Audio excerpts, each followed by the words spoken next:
And we are back, Will Snow. Hey, Deborah. Hello, Will Snow. How are you? I'm fabulous. How are you? I am good. Fantastic. Oh. Well, thank you for being here. Yes, thank you. Thank you, listeners. Yeah, welcome, everyone, to Ask Dad, a dad show that's not just for dads, but for everyone that wants fatherly advice from a real dad. So whether you're here for the bad dad joke or to gain some insight, Will Snow is the man, the myth, and the legend in his own mind who knows all things. So please welcome to today's episode of Ask Dad. They love you. There's clapping. Yay. The applause. Yes. All right. Yeah. So, So, you have a dad joke?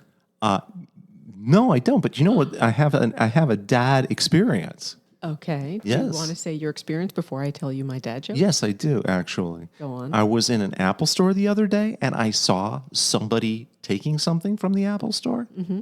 I became an eyewitness. Oh, God damn. Where's the trombone? Where's the...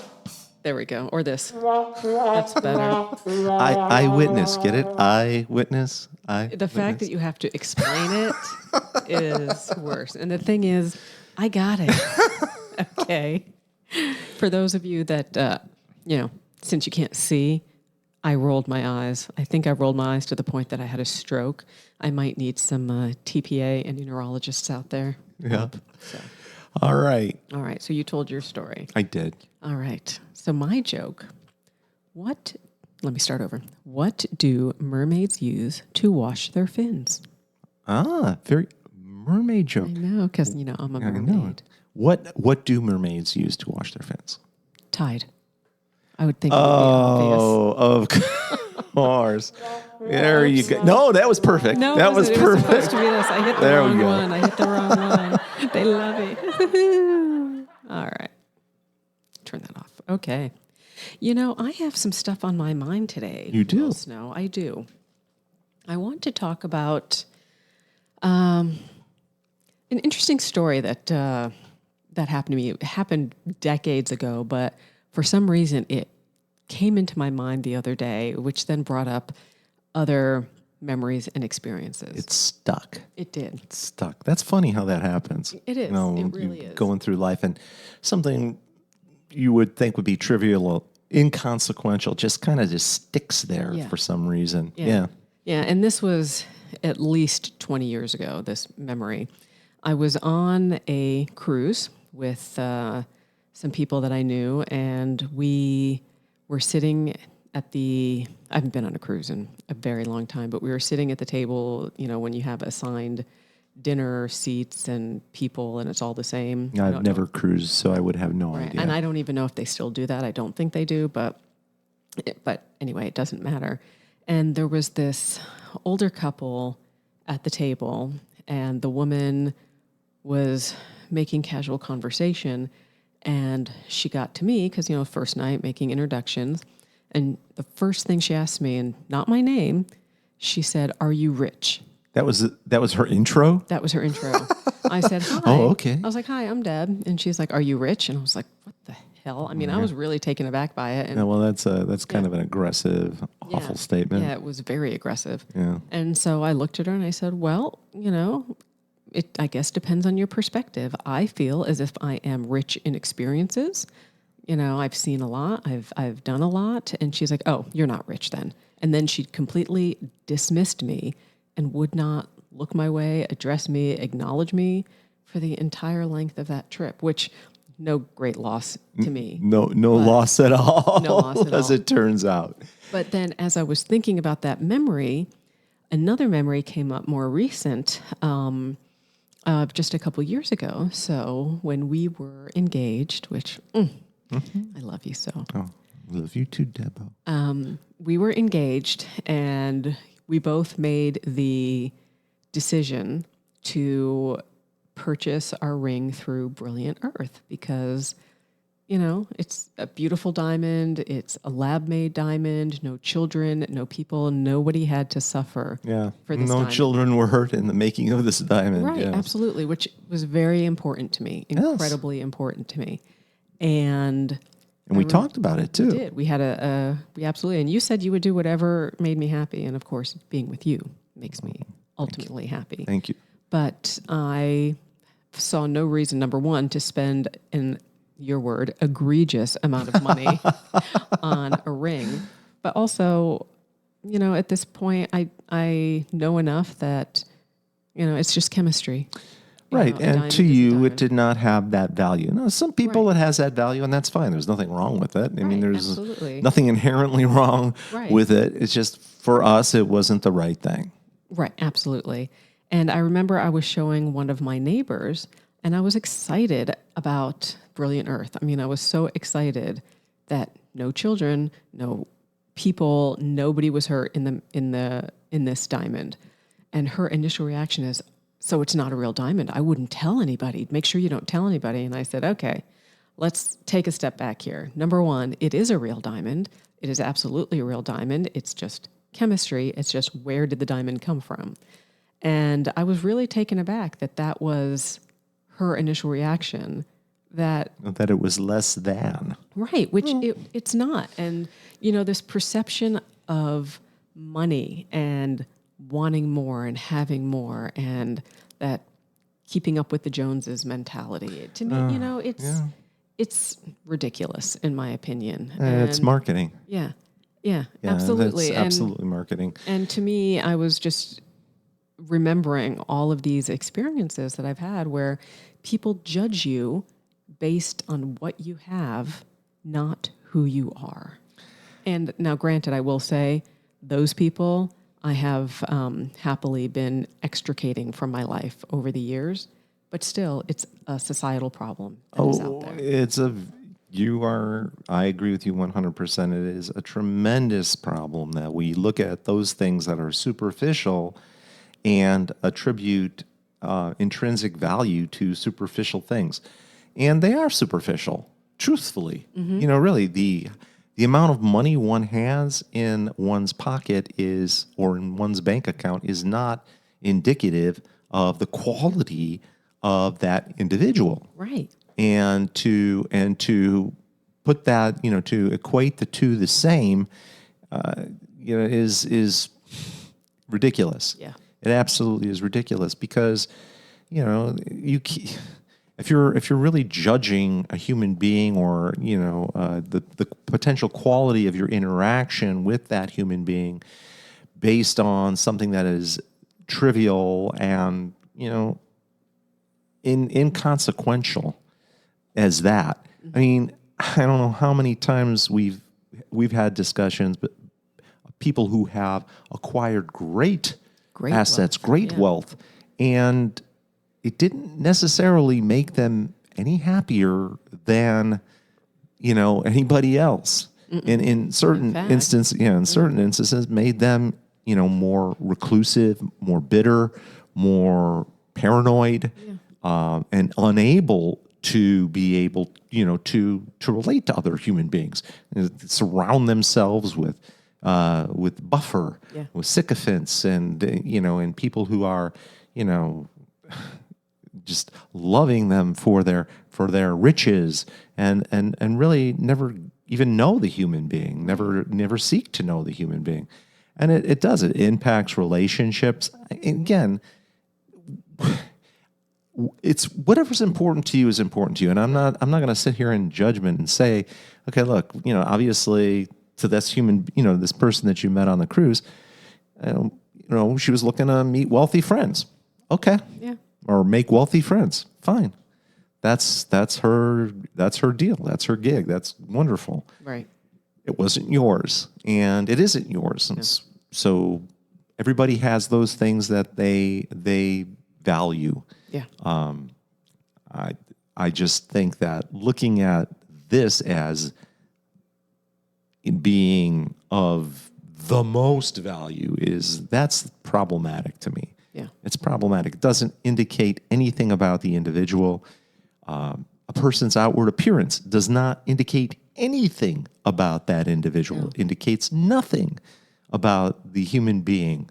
And to do that, to make a judgment call based on the size of someone's bank account, the car that they drive, the house that they live in, the jewelry that they wear, the clothes that they wear, the places that they visit, all of those things it's lazy. Yeah. I'll be honest. That I can say without question. It is lazy. Yes. That is just a lazy way to work with people, and it's unfortunate because really you're missing out on the nuance, the color, the real flavor. You never get any depth that way. It's interesting making these assumptions just right off the bat, like you said, without knowing the individual, the situation, what have you. I also this just came up in my mind. I remember when I worked at the Space Center and I was working with some of my clients to help them get in shape and to help them lose weight. And one of them said to me, "This is easy for you. You'll never understand what it's like to be heavy." And I was like, "Oh, no. Okay. Assumption made. I'd like you to look at this picture of me from when I was 21 and I weighed 250 pounds. So thank you for the assumption, I guess, of thinking that I've always been healthy and I've always been strong and I've always been fit. But I can assure you that was not the case. It was a journey and a long one." So, And a continuing journey absolutely. into health, which is something that is tremendously important to you. Yeah. The assumption, though, that just people just from the outside, they don't know me. Right. And talking about assumptions, you were reading a book just recently called The Authenticity Project, right? I was. Oh, my God. It was such a good book. If you want a good book, the I can't say the word. I'm so excited. Authenticity Project. Yes.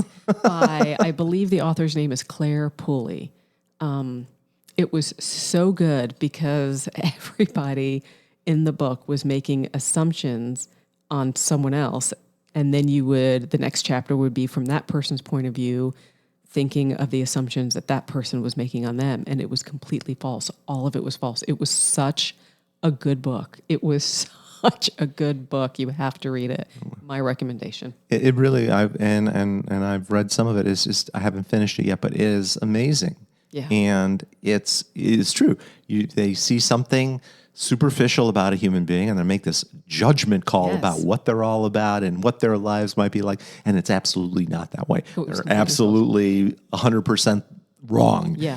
And as they're finding out, then they realize, that and it's a great book about relationships too. I really like that. Really, it was very well written. She's written quite a few similar to that, and it's all about the intertwining of relationships. Excellent author. Just recommendation. All right. So, do we have any questions from our listeners today? We actually do. Let me pull it up. Okay. All right. I like this one. So, okay. So, this one is from Thomas in Huntsville, Alabama. Hey, Thomas. Hey, Thomas. That is at Huntsville. Huntsville's a really interesting town. Yeah? Yeah, it really is. I have not been. Yeah. I have not been yet. So, okay. But anyway, Thomas, thank you for writing in. Thomas says, "I love your podcast and the way you and Debo have such a loving and collaborative rapport." Aw, thank you. Thank you. "I hope that I can do the same in the future, but I haven't had much luck with the people I've dated." Okay. What should I be looking for from the start of a relationship that will lead me to a similar outcome? Thomas. Wonderful question. I'm so glad you asked. That was great. I will say, from my point of view, I did not get married until I was in my 50s. So I waited for the right man, the beautiful, brilliant, sexy, delicious soul of a man, my husband, who I love. But anyway, the question was directed to you, Will Snow, because you know all things. Well, and I do, actually, as it turns out. The thing that I look for when I've dated quite a bit as well, and I would suggest that what was really important from the onset was integrity. the human being that I'm talking to, that they have personal integrity. One of the first things we do when we met, when we were talking, was to look face to face, eye to eye, and have a conversation. And this is not, it sounds so silly. There are people that can lie to your face, but it's difficult. Yeah. It's not all that easy. Try it sometime. Yeah. Just lie to somebody's face and look them in the eye and try not to give away the fact that you are completely false. Yeah.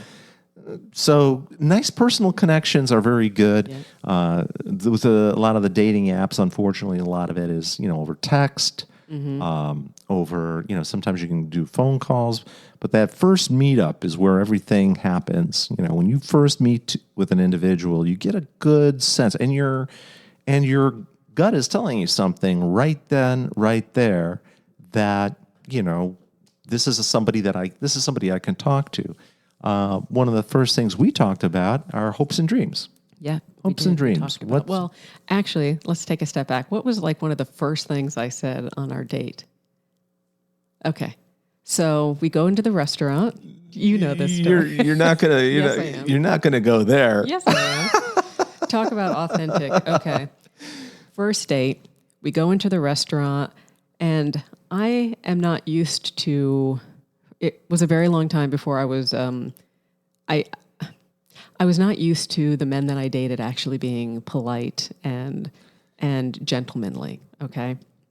So I go to the table, I pull out the chair, I sit down, and I noticed that the hostess is standing there, and Will Snow is standing there next to me, and I looked around and I was like, what? And he's like, well, I wanted to get that for you. I was like, and immediately, just initial reaction, oh my God, did I fuck it up? I fucked it up. Did I fuck it up? I fucked it up. And I think I said it like 20 times, and I couldn't stop saying the word fuck, thinking that I fucked up the first date. You just totally ruined this podcast for Disney forever. Okay. We can always beep it out if we wanted to. I'll just make sure when I upload it, I'll make sure I say it contains explicit content. Yes, content that might be disturbing for younger listeners. But yes. And so, I couldn't stop laughing. Actually, it was. She didn't know what she was shocked. I said, "No, it's okay. Yeah, it's all right. It's all." You see, it's all right. So he does that because when I met Patrick Stewart, that's a whole name other dropper. Story. Yes, I am a name dropper. I met Patrick Stewart, and I had to give him this welcome packet of information, and I was shaking. I was so nervous because I just love Patrick Stewart. And he put his arm around me, and in his Captain Picard way, it's all right. So now Will Snow likes to, anytime, he'll just be like, "Oh, Debo, it's all right. It's all right." Anyway, let's get back to Thomas's question. So we're talking about authenticity, right? We're talking integrity. We talked about our hopes and dreams, right? So you should be able to, when you're talking to somebody, you should be able to feel a looseness, a freeness in your conversation. You should not feel like you're self-censoring. So that actually, I think, was a great example that you never self-censored. Right. You didn't have to. Yeah. And you shouldn't have to. You should be able to be authentically who you are. Yeah. This is not to say that you should be rude or mean, unless that's who you authentically are. Right. But it doesn't sound like that's you, Tom. No, Thomas, it does not sound like that is your jam. So just be who you are and be authentic with it, and don't be afraid to be authentic with it. Be upfront. One of the interesting things that, we talk about is that when I first met you, my lovely, wonderful, amazing wife, that we did not come in. I did not come in through, I was using the royal we there. I did not come in through the friend zone. Oh, that's a whole, okay. You can't build a relationship on manipulation. BS and manipulation. I just want to be your friend. I just want to be your friend. But what I really want to do is get in your pants. Right. So okay. Yeah. So let's call a spade here. So I will say, and I think I need to write my book about my entire dating life, but I digress. Anyway, the friend zone really, really annoys me, especially as I got older and a little wiser and I understood what it really meant. because to me it was manipulative. Oh, well, And, it is. You know, and if somebody wanted to ask me out, they should have had the guts to ask me out. What's the worst that would happen? I would have said no. Yeah. And then you know. Right. And then if that's something the person wanted was to be friends, they can. I know it's that when Harry met Sally mentality that men and women can't be friends. Not true. Oh, I think we're great friends. We are. We're amazing friends. But I'm saying that friend zone, it's a manipulative from the start. So just like as Will Snow was saying, be true to yourself, be true to what it is you want, what it is you need. Right. Understand that and ask them about their needs. Yes. Please, it's not, this isn't a one-way street, this is a relationship that's built on reciprocity. Yeah. So there has to be some give and take here. So again, your limbic system, your gut, is really going to give you a good idea of whether or not this is something that can be, developed over time. And so I would just say, trust yourself, trust your instincts, but be true to yourself, be authentic, be unguarded, be and look and to speak to what we discussed before, look beyond what's on the surface. Yeah, absolutely. And never give up on love. No, never do that. I like I said, I didn't meet Will Snow till I was 50. And it's funny because I had dated, I'd been in relationships, we all have, and I just knew deep down they weren't the right ones. And I know there's this stigma out there if you don't get married or you don't meet someone. I was completely happy to be fine on my own with my friends. I just happened to have this magical unicorn of a soul find me. Aww. And I think for me, what did it? We were, on a date. I think it was like the third date, and he was heading home, and I made a little comment. You can call me anytime you want. And he stopped, closed the door, turned around, took off his glasses, looked at me, and said, "It's okay for you to tell me what you need." Of course. And I almost fell over because that has never happened in my life. So again, it goes to speaking about what do you need? What do they need? Like Will Snow said. Well, some consideration of each other's needs and each other's hopes and dreams.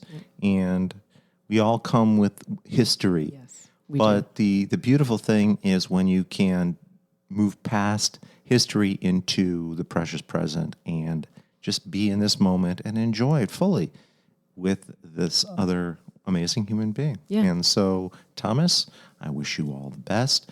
Listeners, we went a little bit long today. We did. Apologize for that, but we get on with our stories. So if you have any questions, any words that you want me to work in to into the system here, we're always happy to do that. Always happy to listen to your questions. Please subscribe. It doesn't cost you anything. And again, thank you so much for your time. Yes, thank you, Will Snow.